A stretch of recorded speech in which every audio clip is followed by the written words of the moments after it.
Fala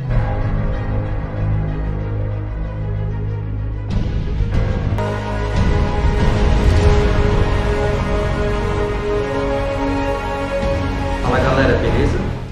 Se você está chegando novo aqui no canal, possivelmente você veio pelo título do vídeo e está procurando um cabeçote 20 válvulas preparado a um custo mais baixo, ok? Então nós temos o cabeçote à venda e a gente vai explicar um pouquinho dele aqui para vocês.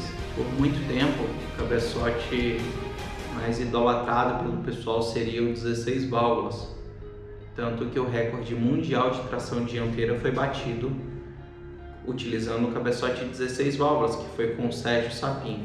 Na pista do Velopark, esse recorde foi quebrado pelos argentinos da equipe Viturro, utilizando um cabeçote 20 válvulas.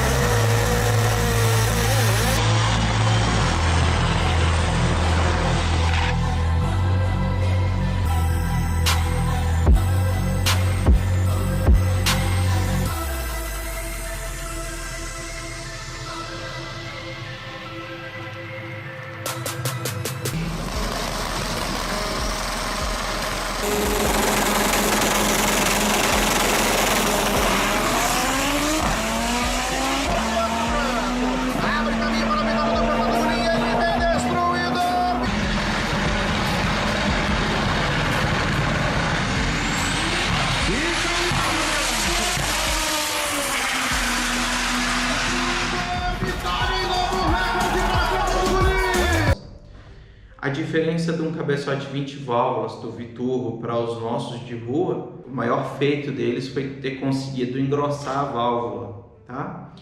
Por isso que eles conseguiram tirar tanta potência em um cabeçote 20 válvulas. Mas o nosso objetivo não é pista, o nosso objetivo é alcançar potências elevadas para carro de rua, carros que utilizam no dia a dia. Então vai ser uma preparação mais simples. Pensaram por muito tempo que um cabeçote ele quebrava por conta de giro. Sim, quebra também por conta de giro, mas também por potência. Por quê? Se vocês forem estudar uma matéria chamada cinemática, vocês vão estudar o movimento, vai entender o que é aceleração, mudança de velocidade. Em dinâmica vai entender sobre estudo dos esforços, massa em movimento. Então, quando eu giro 7.500 RPM num cabeçote, colocando muito mais potência, eu tenho maior aceleração com uma massa X. Por conta do esforço, os materiais têm que ter muito mais resistência, por conta dessa aceleração. Então, vamos explicar agora mais a fundo os detalhes desse cabeçote que a gente comercializa. A primeira coisa, corrente fixa, não tem folga, tá? Nossa corrente aqui é 100% fixa. Ó, nossa corrente ela não tem folga. É visto vários vídeos na internet onde algumas preparadoras deixam folga na corrente, a nossa não fica folga.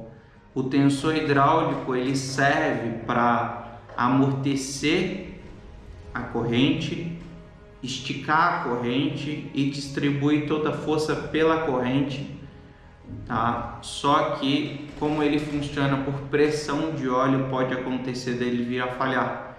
E se ele falhar, a corrente vai ficar com folga, vai pular dente e vai perder todo o sincronismo. Perdendo o sincronismo, as válvulas vai de encontro ao pistão, vai acontecer isso aqui. Então, para carros de extrema performance, é eliminado o tensor da corrente, ok? O tensor hidráulico, beleza? Então, é o primeiro upgrade que a gente faz. Large porte, que é o cabeçote que a gente mais prepara hoje em dia aqui nos nossos carros e é o cabeçote que a gente mais comercializa. Qual que é a diferença do small porte e large porte? Bom, o small porte ele tem dutos menores, tanto na admissão como no escape. O escape, por exemplo, tem 33 mm e o AGU, que é do duto maior, tem 36. e na admissão é quase a metade o tamanho do duto. Bom, CFM não vale de nada se a gente não tem velocidade, tá? Então, esse cabeçote é um cabeçote que tem mais CFM, ele tem até 148 CFM, enquanto o Small Port tem 123 CFM. Então você vai me perguntar se o Small Port seria melhor. Com o Small Port eu consigo mais torque em uma baixa rotação, em RPMs menores. Eu vou citar o exemplo do Emanuel. Emanuel é um preparador que utilizou do nosso cabeçote large port no S3, ele virava 7.4 segundos.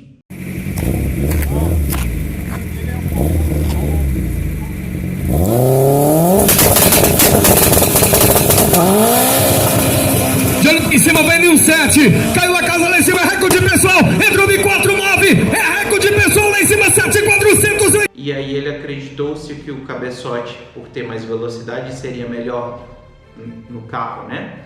Com todos os outros periféricos, que já virou 7.4. Bom, o que aconteceu? O câmbio quebrou, todos os parafusos do volante do motor degolou, semi-eixo torceu, que nunca tinha torcido. Não adianta eu ter muito torque mais cedo se eu não consigo transferir para o chão. Hoje o large port a gente tem ele como preferência porque a gente consegue um carro mais elástico, a gente consegue ir colocando mais potência num RPM mais alto, isso faz com que o carro caminhe melhor. Então por isso que a gente sempre está escolhendo o cabeçote large port, tá? Não adianta nada a potência muito cedo se eu não consigo transferir para o chão. E pelo fato dele preencher o cilindro quase que por completo, que é para você ver quanto um cabeçote consegue encher o cilindro, é a área da válvula, o quanto ela se desloca e o diâmetro da válvula. Você consegue ter esse resultado de quanto ela consegue encher o cilindro. Então, um cabeçote de 20 válvulas é 5 válvulas por cilindro, então você preenche bem o cilindro, né? Então, é um cabeçote que a gente consegue tirar muita potência nele por conta disso e consegue encher bastante o cilindro. Então, nossa preparação é voltada para ter resistência, porque em relação à potência a gente já consegue tirar muita potência com o cabeçote.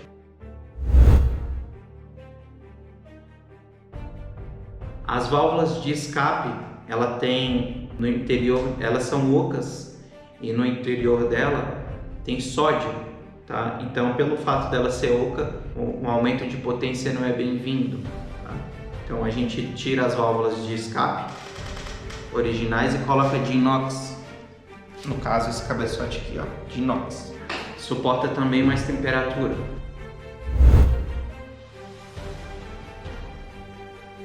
Os tuchos originalmente são hidráulicos, eles funcionam com um sistema de amortecimento hidráulico. E eu preciso de pressão de óleo para carregar o tucho. Isso faz com que o tucho fique mais pesado. Precisa de uma pressão de óleo a mais no motor, né, para você preencher todos os tuchos.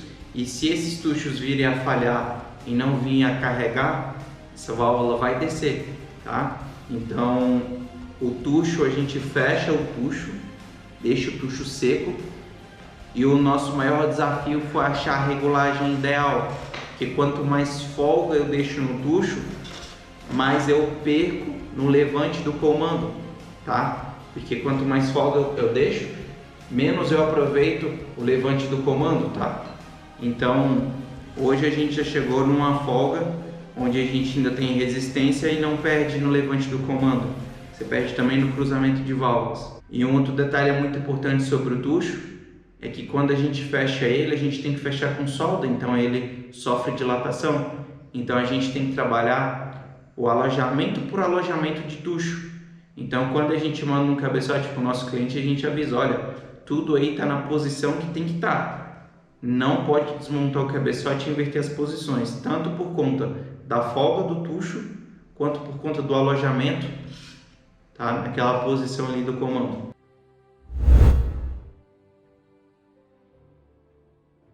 Na sede a gente consegue fazer até 3 ângulos. A gente consegue fazer até 3 ângulos na sede lá, tá? O que é isso? Os ângulos de sedes servem para você ter uma otimização melhor de combustível. Você distribuiu a misturar combustível pela válvula, não sendo um 90 graus como é de fábrica. Eu acabei de filmar o duto do cabeçote aqui também. Por muito tempo acreditou-se que o duto do cabeçote polido eu aceleraria os gases. Só que ali não passa somente o ar, né? Passa ar com combustível. Então o que acontecia?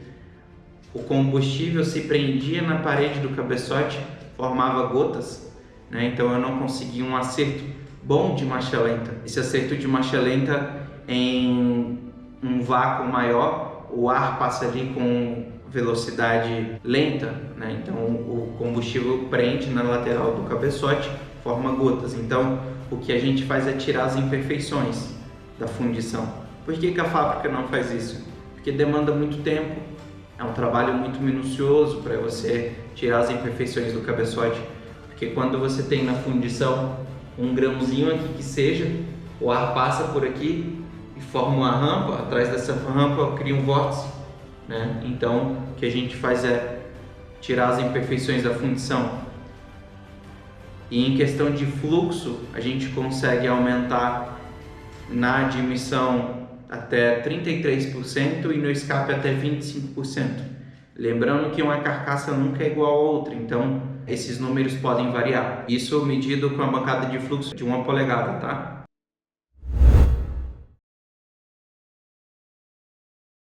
Mola. O que a gente faz é colocar uma mola race dentro da mola de escape.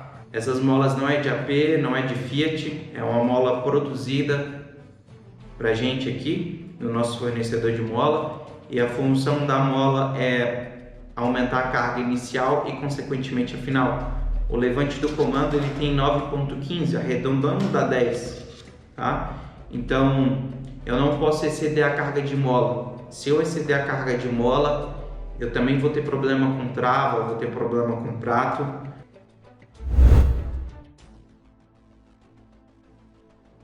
Nesse cabeçote aqui tem pratinhos, tá? Os pratos originais eles têm o maior peso.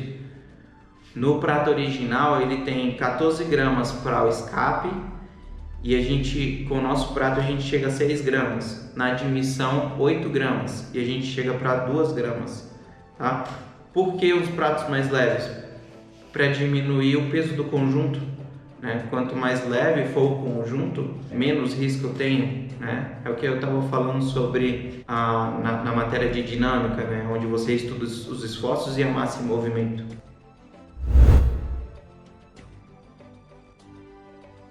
Todos os nossos cabeçotes passam por teste de vacômetro e quando o cliente recebe o nosso cabeçote, ele pode colocar combustível nas válvulas fechadas e assoprar por baixo, que vai ter certeza que está vedando, tá? Essa vedação da válvula, muitas das retíficas não conferem, faz de forma manual ali, entrega o cabeçote como pronto e na hora de um acerto o carro fica mancando um cilindro.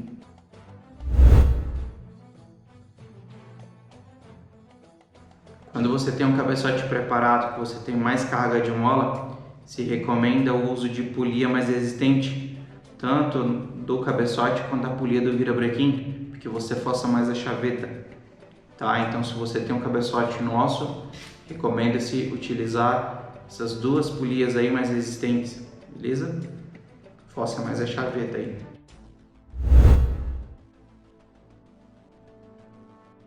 Bom, sobre sede, vocês iam me perguntar sobre a sede de Belírio. A sede de Belírio ela é um material mais nobre, ela suporta maior temperatura, é uma sede mais resistente. Ela é utilizada para carros de arrancada e essa sede ela gasta, tá? Então os carros de arrancada eles são desmontados sem ter problema nenhum no motor para revisão e as sedes antes de vir a gastar e descer uma sede de válvula, essa sede é trocada. Então para carro de rua não se recomenda sede de Belírio. Outra curiosidade, comando de válvula. Bom, comando de válvula da aspirada, o comando que a gente coloca na admissão, por ele ter um comando do levante maior, tem 0,7 centésimos. Não faz milagre, tá? A gente pode colocar um comando maior, mas para uso de rua não é indicado. Os comandos que a gente já testou aqui, os comandos desgasta o levante do comando. Para carro de rua não é indicado, porque comando com um levante maior, ele abre mais a válvula, perde velocidade do ar no RPM mais baixo, o freio fica ruim, tá? Então contamina também a lenta, tá? Então o cabeçote 20 válvulas, a gente não recomenda comando maior para carro de rua, tá? Somente carro de arrancada, beleza? Então, outra curiosidade, quando a gente tem um aumento de carga de mola, todas as vezes que for girar o cabeçote para deixar ele no ponto, coloca o parafuso aqui nos dois comandos e gira os dois juntos, tá? Cabeçote desmontado, com pouco óleo, né? Você tem que girar os dois juntos, senão você pode quebrar o parafuso do comando. Outra curiosidade, o cabeçote chegou para ti aí, embalado no Isofilme, você vai querer desmontar para ver o cabeçote. Esse cabeçote tem que ser embalado novamente da maneira correta e antes da montagem tem que ser lavado. Por quê? A gente já pegou casos aqui do cliente falar que o cabeçote não está vedando válvula, isso é só poeira, tá bom? Aqui, ó, nas válvulas que estão fechadas,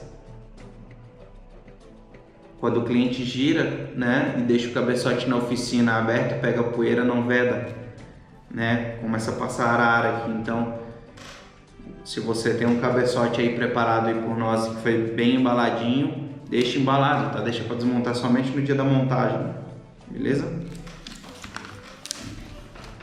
Então, galera, se você está procurando um cabeçote preparado, né, para usar no seu projeto de carro de rua, a gente pode entrar em contato conosco, pode mandar o seu cabeçote que a gente trabalha nele.